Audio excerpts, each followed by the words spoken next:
Son chemin passe par l'Italie, où il a étudié la peinture, puis par Genève, où il s'est marié.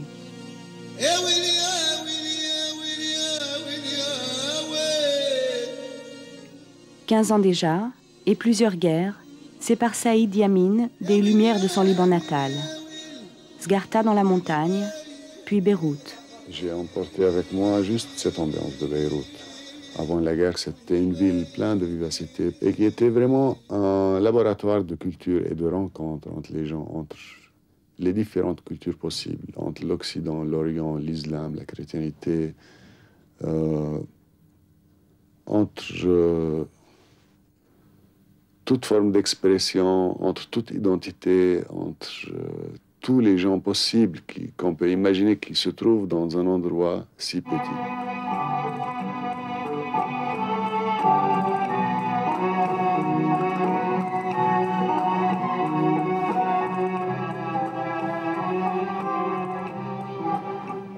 أكثر ما يعذبني في حبك أنني لا أستطيع أن أحبك أكثر.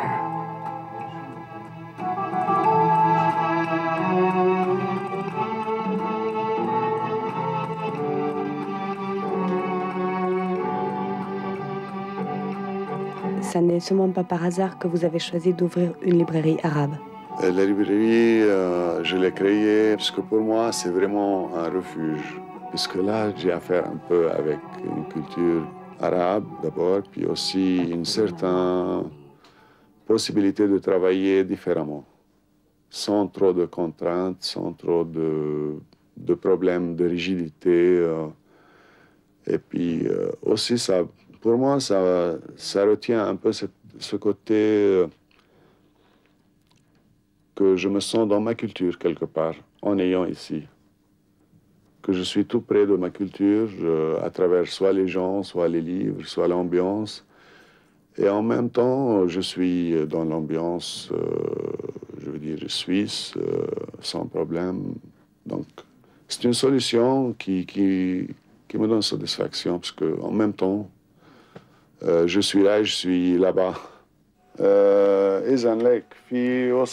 Entre le passé et le présent, on voyage aussi par les livres. Tous les après-midi, Saïd Yamin les passe ici, dans sa minuscule librairie aux grottes. Il n'y vend que les livres qu'il aime.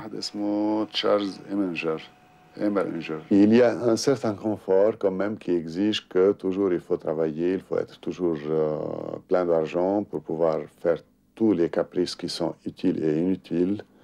Et puis, je peux dire qu'il y a un système de consommation qui est disproportionné avec les besoins réels de l'homme. Et ça, on le trouve en Suisse d'une manière relativement excessive. Et vous, vous essayez de résister. Comment est-ce que vous faites? Moi, j'essaye malgré tout, puisque j'essaye en faisant ce travail qui n'est pas super rentable quelque part. Et je ne travaille pas à temps complet, puis selon les schémas traditionnels, je peux être un petit fou ou quelqu'un qui ne raisonne pas comme il faut. Mais réellement, moi, je considère que ma vie est beaucoup plus intéressante que l'argent que je vais empocher.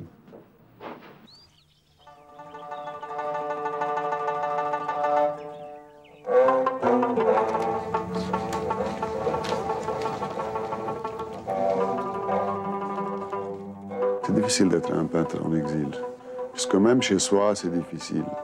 Surtout quand on est dans une autre culture, dans un autre contexte social, les problèmes ou les difficultés deviennent encore plus complexes. Et puis on a le double problème, d'un part notre culture et comment avoir un lien et une continuation avec notre culture.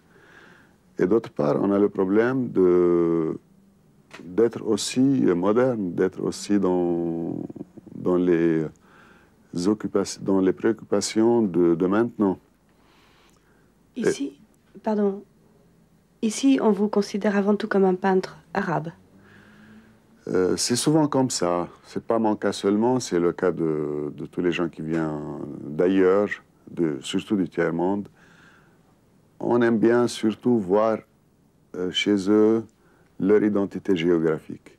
Et ça, je trouve quelque part injuste, puisque quand je parle peinture, je chante pas, c'est pas les mots qui comptent, c'est un langage qui peut être lu par tout le monde. Peindre pour vous, est-ce que c'est un métier? Je dirais plutôt c'est une sorte d'identité, une sorte de point où je me sens le plus tranquille, le plus chez moi.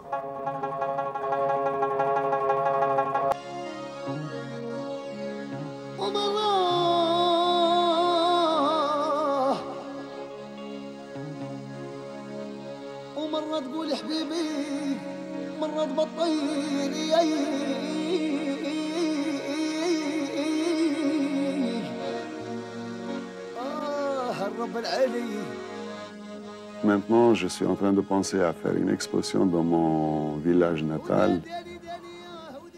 Et je pense quelque part ça doit être significatif. Maintenant, je le pense et je crois que c'est un retour au début, d'où je viens. Ça veut dire le traversement du temps, ça commence par là, où on est, où on voit le premier jour.